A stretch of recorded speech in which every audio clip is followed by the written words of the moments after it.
Welfare. तो human welfare का मतलब है कि जो इंसान उसके काम के लिए हम कैसे यूज़ कर रहे हैं माइक्रोब्स को। अभी तक आपने क्या सुना है कि माइक्रोब्स जो है पैथोजेनिक होते हैं, है ना, माइक्रोब्स हमें हार्म करते हैं और ये सब चीज़ें सुनी है, लेकिन कुछ फ़ायदे भी हैं माइक्रोब्स के, हमारे पूरे इन्वायरमेंट में कुछ फ़ायदे भी हैं और वो डेली यूज़ में भी है हमारे फ़ायदे और कुछ इंडस्ट्रियल पर्पज़ से भी हैं।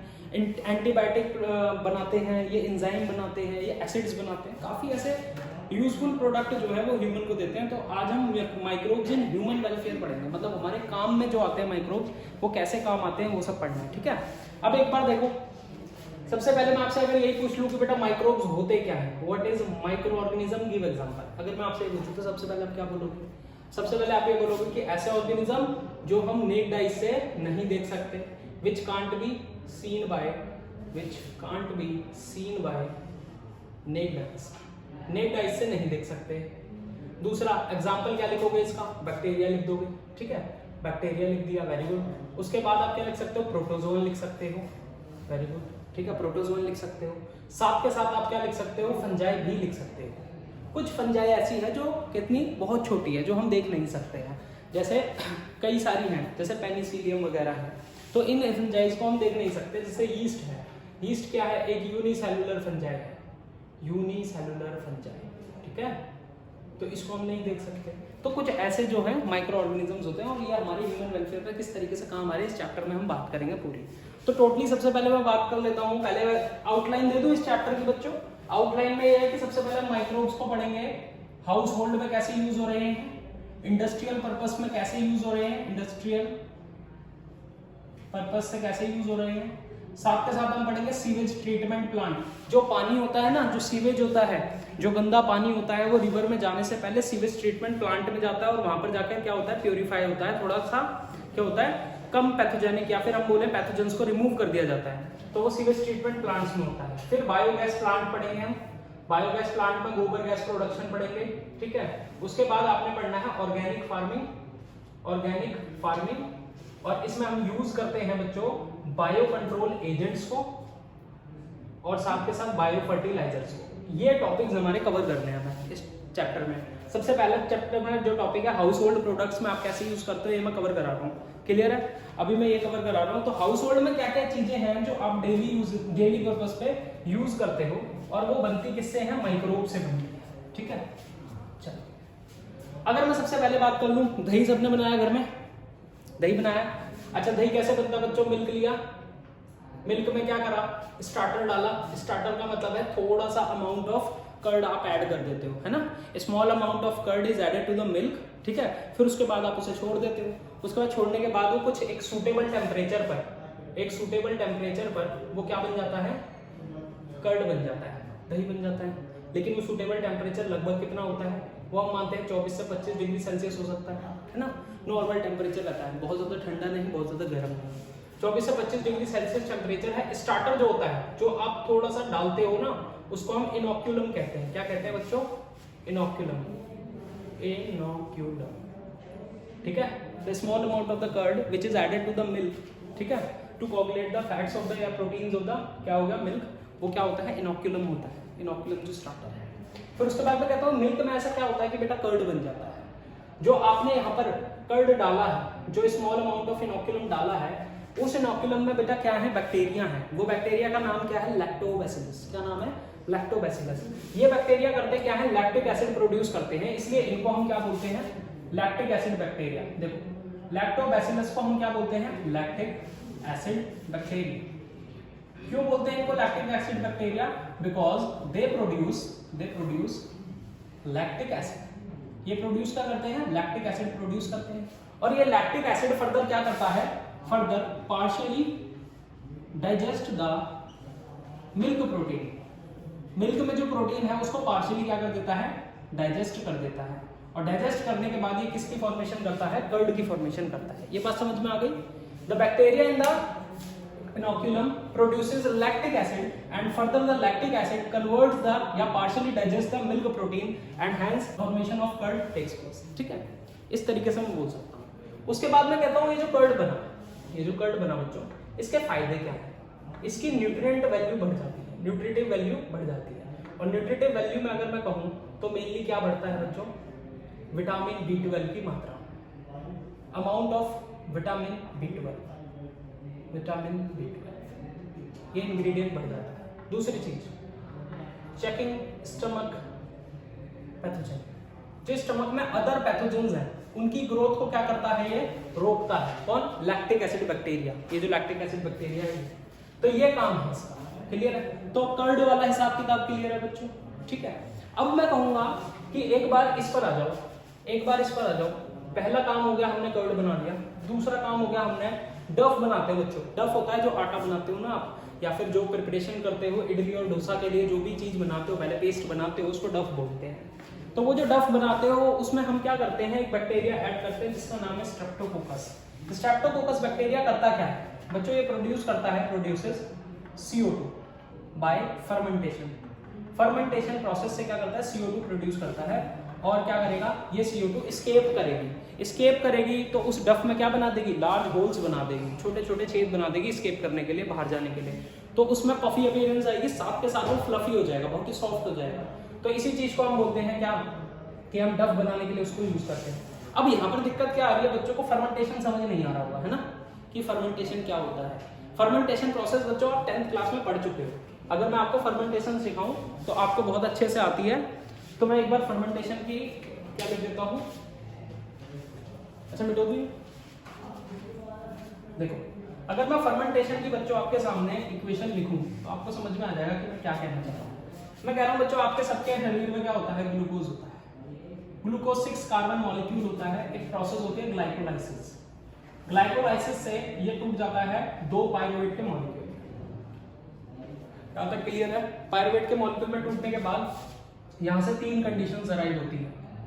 एक कंडीशन होती है एरोबिक रेस्पिरेशन, जहां pyruvate will be converted into CO2, H2O and some amount of energy.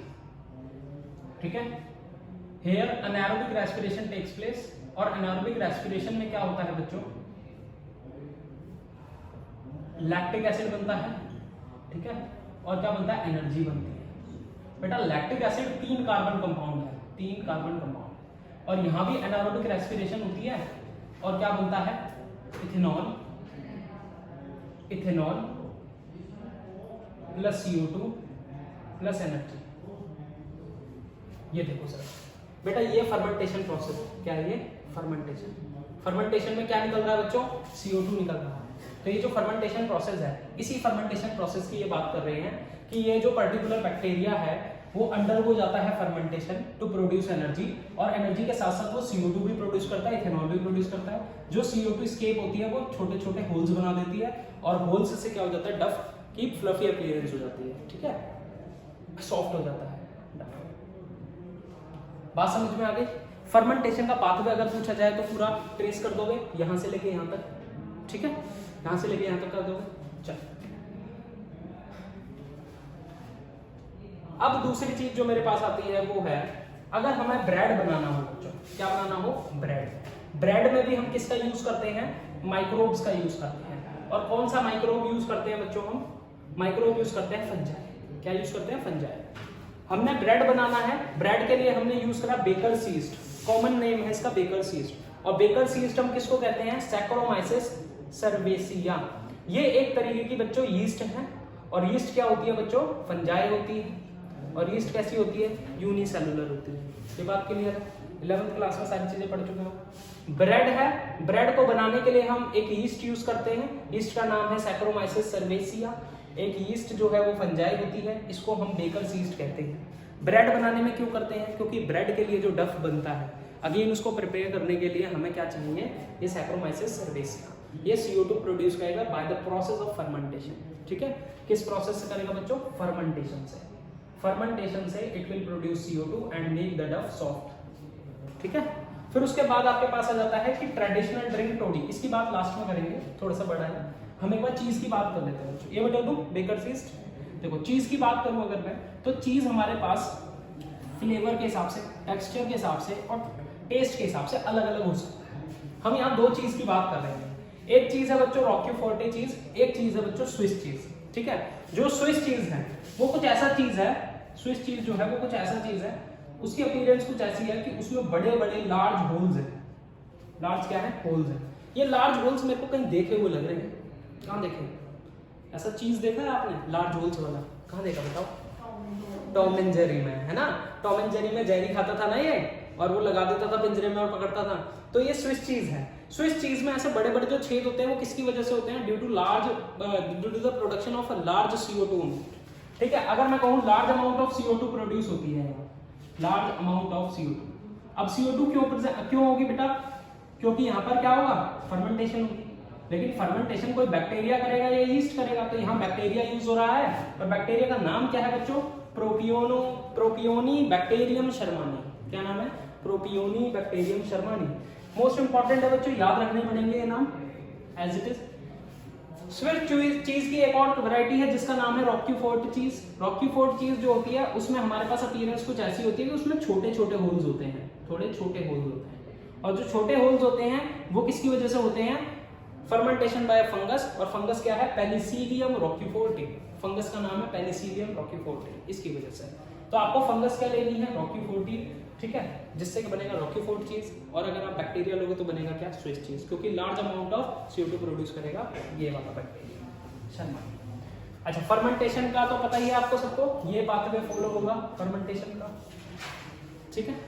अच्छा, ये पाथवे कहाँ फॉलो हो रहा था? ये वाला पाथवे अभी बताया, ये वाला पाथवे बेटा कर्ड मेकिंग में, कर्ड मेकिंग में ये वाला पाथवे यूज हो रहा था, ठीक है, क्लियर? चलो, उसके बाद एक ट्रेडिशनल ड्रिंक टोडी। ये बहुत इंटरेस्टिंग है। देखो, पाम ट्रीज होते हैं ज्यादातर साउथ की स्टेट्स जो होती है ना, वहां पर पाम ट्रीज होते हैं, कोकोनट के पेड़, पाम ट्रीज है। वहां की जो लीव्स है ना, उनकी जो लीव्स है, वहां से क्या निकलता है बच्चों? सैप निकलता है, एक व्हाइट सा पदार्थ निकलता है। वो हाईली क्या होता है? न्यूट्रिटिव होता है, उसमें ग्लूकोज की मात्रा है, मीठा ज्यादा होता है, उसमें ग्लूकोज ज्यादा।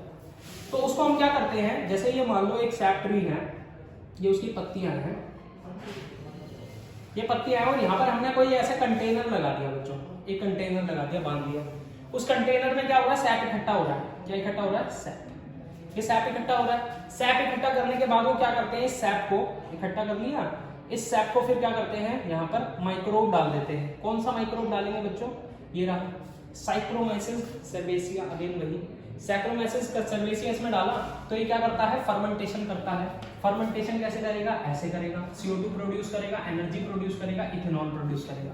काम का क्या है इनके लिए? इथेनॉल। इथेनॉल ये क्या कर देगा? कन्वर्ट कर देगा, यहाँ इथेनॉल बन जाएगा बच्चों। क्या बन जाएगा? इथेनॉल। इथेनॉल जब बन गया तो इस ड्रिंक को इन्होंने बोला टोडी। क्या बोला इस ड्रिंक को? टोडी बोला। और टोडी वहां का रिवाज, एक रिचुअल्स की तरह क्या है? एक ड्रिंक है जो वहां पर सर्व की जाती है और पी जाती है, टोडी, ठीक है। तो एक अल्कोहलिक बेवरेजेस बन जाता है, कहाँ का? सदर्न स्टेट्स का। बात समझ में आ गई? ठीक है। तो ये हाउस होल्ड प्रोडक्ट्स है जो बेसिकली क्या हो रहे हैं? यूज हो रहे हैं माइक्रोब्स के यूजेस से, ठीक है बच्चों। अगर मैं अल्कोहलिक बेवरेजेस की बात करूं तो पाथवे कौन सा फॉलो होगा बच्चों? ये वाला, ग्लूकोज से पायरुवेट, पायरुवेट से then anaerobic respiration, this is called as fermentation. इससे क्या बनेगा? इथेनॉल बन जाएगा। तो मेन कंटेंट क्या होगा अल्कोहल का? इथेनॉल होगा। क्या होगा? इथेनॉल। अब पहली चीज तो ये है कि अल्कोहलिक बेवरेजेस में अलग अलग तरीके की अल्कोहल मिलती है। अलग अलग तरीके की जो अल्कोहल है वो डिपेंड किस पर करती है? पहली चीज वो डिपेंड करती है रॉ मटेरियल पर। रॉ मटेरियल का मतलब होता है हम किस चीज से उस इथेनॉल को प्रोड्यूस कर रहे हैं। यहाँ ग्लूकोज का सोर्स अगर मैं बदल दूं तो जो इथेनॉल प्रोड्यूस हो रही है उसका भी क्या होगा? अल्कोहलिक बेवरेज का टेस्ट अलग हो जाएगा, टेक्सचर अलग हो जाएगा, ठीक है। तो उसी हिसाब से मैं कहता हूँ रॉ मटेरियल जो होगा उसके हिसाब से अल्कोहल होगी। दूसरा, वेदर इट इज डिस्टिल्ड और नॉन डिस्टिल्ड, ये दो चीजें हैं बच्चों। देखो ये दो चीजें समझने वाली चीजें हैं। मान लो मैंने कहा डिस्टिलेशन प्रोसेस आप किसको कहते हो? डिस्टिलेशन प्रोसेस एक ऐसी प्रोसेस है जिसमें हमने एक सॉल्यूशन है जिसमें दो क्या है? लिक्विड्स हैं। उन लिक्विड के बॉइलिंग टेम्परेचर में बहुत ज्यादा अंतर है। जैसे एक 60 डिग्री पे बॉइल हो रहा है, एक 100 डिग्री पे बॉइल हो रहा है। तो अगर मेरे को इनको सेपरेट आउट करना हो तो मैं आराम से सेपरेट आउट कर सकता हूँ। कैसे? अगर मैं 60 डिग्री पे बॉइल करूंगा तो सिर्फ और सिर्फ कौन बॉइल हो जाएगा? जो 60 डिग्री पर बॉइल होता है। जब 100 डिग्री पर बॉइल करूंगा तो 100 डिग्री वाला बॉइल होगा। तो मैं क्या कर सकता हूं? 60 डिग्री पर बॉइल होने वाले को कंडेंस कर अलग कर सकता हूं। तो डिस्टिलेशन प्रोसेस में होता क्या है? डिस्टिलेशन प्रोसेस में मान लो दो सॉल्यूशंस हैं। एक सॉल्यूशन है जिसमें दो लिक्विड्स हैं, लिक्विड ए और लिक्विड बी, ठीक है। तो मैं कहता हूं ये 60 डिग्री पर क्या हो जाता है? उबल जाता है, और ये 100 डिग्री पर बॉइल हो जाता है। मैंने यहाँ पर 60 डिग्री टेम्परेचर दे दिया। 60 डिग्री टेम्परेचर दे दिया और यहाँ से क्या बने बच्चों, वेपर बने। ये वेपर मैंने कलेक्ट कर दिए। वेपर कलेक्ट करने के बाद मैंने यहाँ कंडेंसर लगा दिया और कंडेंसर लगाने के बाद यहाँ पर कलेक्टर लगा दिया। ठीक है, कंडेंसर में कंडेंस होगा, कंडेंस होने के बाद लिक्विड यहाँ जमा हो जाएगा। तो लिक्विड ए यहाँ पर जमा हो जाएगा और लिक्विड बी कहाँ रह जाएगा, यहाँ रह जाएगा। बात समझ में आ रही है? तो सेपरेशन हो गया।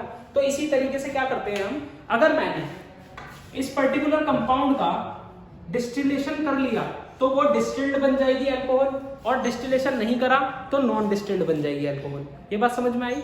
मैंने रॉ मटेरियल लेना है, वो रॉ मटेरियल में क्या ले रहा हूँ उसके अकॉर्डिंगली हमारे पास अल्कोहल आएगी। दूसरी चीज वेदर इट इज डिस्टिल्ड और नॉन डिस्टिल्ड। तो डिस्टिल्ड में अल्कोहलिक कंटेंट बेटा क्या होता है, ज्यादा होता है। अल्कोहलिक कंटेंट कितना होता है, ज्यादा होता है, मोल। और नॉन डिस्टिल्ड में बेटा अल्कोहलिक कंटेंट क्या होता है, कम होता है, लेस होता है। बात समझ में आई? अब देखो एक बार बात करते हैं। मैं कहता हूं आपको कितने तरीके की अल्कोहल्स पता है। सबसे पहले मैं बात कर लूं बच्चों, बियर सबको पता है, बियर सबको पता है ना, बियर सबने देखी हुई है। बियर की बात कर लेते हैं सबसे पहले। जो बेटा बियर होती है,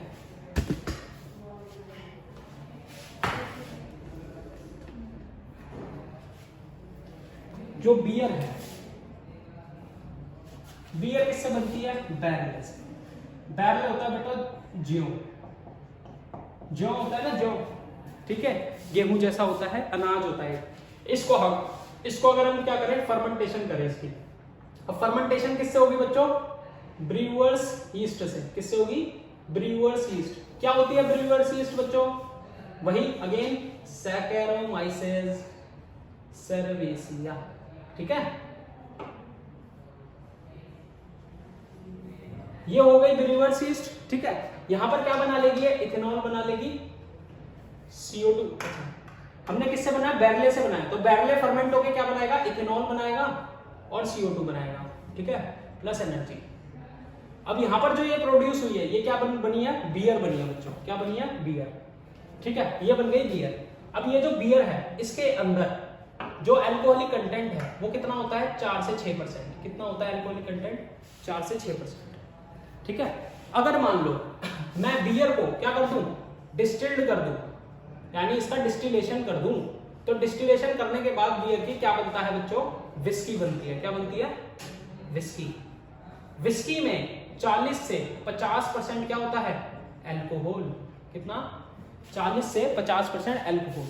बाकी जो सब्सटेंसेस थे वो हमने निकाल दिए, वाटर हो गया या अदर ग्लूकोज हो गया या शुगर मॉलिक्यूल्स हो गए, कुछ भी था वो हमने निकाल दिया और क्या बन गया, 40 से 50% कंसंट्रेटेड अल्कोहल बन गया। 40 से 50% अल्कोहल है इसमें, और ये क्या बनी, विस्की बनी। ठीक है, तो विस्की क्या है बच्चों, एक डिस्टिल्ड अल्कोहलिक बेवरेजेस है। तो मैंने एक एग्जांपल लिख दिया बच्चों, विस्की। क्या लिखा, विस्की, एक एग्जांपल। दूसरा मैं बोलता हूं क्या होता है, जैसे अगर मैंने ये बैरले से क्या बनाई, बियर बनाई फर्मेंट करके, और बियर को मैंने डिस्टिल्ड किया तो विस्की बन गई। इसी तरीके से अगर बच्चों में क्या करूं, ये लिख लिया। इसी तरीके से अगर मैं क्या करूं, यहां पर फ्रूट जूसेस ले लो। फ्रूट जूसेस में जैसे आप ग्रेप्स ले लेते हो, ठीक है, या फिर एप्पल ले लेते हो, अलग अलग सोर्स ले लेते हो, और यहां से आप क्या बना लेते हो, वाइन बना लेते हो। यहां बन गई बच्चों वाइन। वाइन में भी 6 से 8% क्या होता है, अल्कोहल होता है। ठीक है, तो यहां पर नॉन डिस्टिल्ड में पहली चीज आती है बियर, दूसरी चीज क्या आती है बच्चों, दूसरी आती है वाइन। वाइन आपने देखी है यूरोपियन कंट्रीज में, पेरिस, जर्मनी, यहाँ पर रेड कलर की वाइन आती है, इस गिलास में पीते हैं, देखा होगा आपने। ऐसे ये गिलास होता है, ऐसे गिलास में पीते हैं वाइन, है ना। मिर्जापुर में देखी होगी, वाइन होती है उसके हाथ में, नहीं देखी, चलो कोई बात नहीं देखी तो बहुत अच्छी बात है।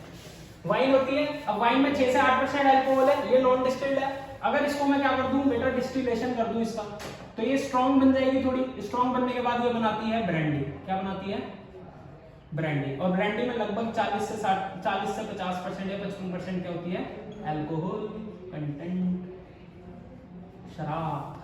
ठीक है, इसमें ये होता है, क्लियर। तो ब्रांडी क्या हो गई, डिस्टिल्ड हो गई। Brandy is a distilled alcohol, distilled alcohol हो गई। फिर तीसरा आ जाओ, तीसरा अगर मैं कहता हूं, अगर मैं मोलासेस ले लूं बेटा, मोलासेस क्या होता है, मोलासेस होते हैं शुगर केन। शुगर केन गन्ना होता है, गन्ने को अगर फर्मेंटेशन करें किससे भाई, ब्रूअर्स यीस्ट से। ब्रूअर्स यीस्ट क्या है? सैक्रोमाइसिस सर्वेसिया। तो क्या बनेगा बच्चों, यहाँ पर जो इथेनॉल बनेगी वो बनती है हमारे पास सीधी रम, और रम भी 40 से 60% एल्कोहलिक कंटेंट से बनी होती है, ठीक है, एल्कोहलिक कंटेंट। क्या बन गया बच्चों? रम बन गई, ठीक है। रम की एक खासियत होती है, रम जो होती है बहुत गर्म होती है। अगर किसी को कफ हो, किसी को सर्दी हो, खांसी हो, जुकाम हो, ठीक है, कंजेशन हो, म्यूकस बहुत ज्यादा सीक्रेट हो रहा हो, तो उसका एक ढक्कन रम गर्म पानी में पिला दी जाए तो वो बिल्कुल मस्त हो जाता है। मस्त मतलब सही हो जाता है, ठीक है। तो रम जो है बहुत गर्म होती है, रम गर्म, ठीक है, शुगर केन से बनती है। अब आपका एक चहीती चीज रह गई जिसको आप बोलते हो वोडका, है ना। वोडका कैसे कलर की होती है बच्चों? कैसे कलर की होती है? स्प्राइट देखिए, स्प्राइट के कलर की वोडका होती है। और वोडका में अगर मैं बात करूं तो पोटैटोज को फर्मेंट किया जाता है, पोटैटोज को फर्मेंट किया जाएगा, और फर्मेंटेशन के बाद हमें क्या मिलेगी? एक एल्कोहलिक बेवरेजेस, और वो एल्कोहलिक बेवरेज क्या होगी? वोडका। वोडका में भी अगर बोलूं तो 40 से लेके 60% तक क्या होती है? एल्कोहल होती है, ठीक है। तो again vodka is a distilled, ठीक है। ये हमारे पास डिस्टिल्ड एल्कोहल हो गई, और ये हो गई हमारे पास नॉन डिस्टिल्ड। तो अदर टकीला वगैरह भी होती है, गिन वगैरह भी होती है, फिलहाल इतनी ही करनी है। गिन जो है वो भी किससे बनाई जाती है? गेहूं वगैरह से बनाई जाती है, यूरोप में बनाई जाती है, ठीक है, गिन जो होती है।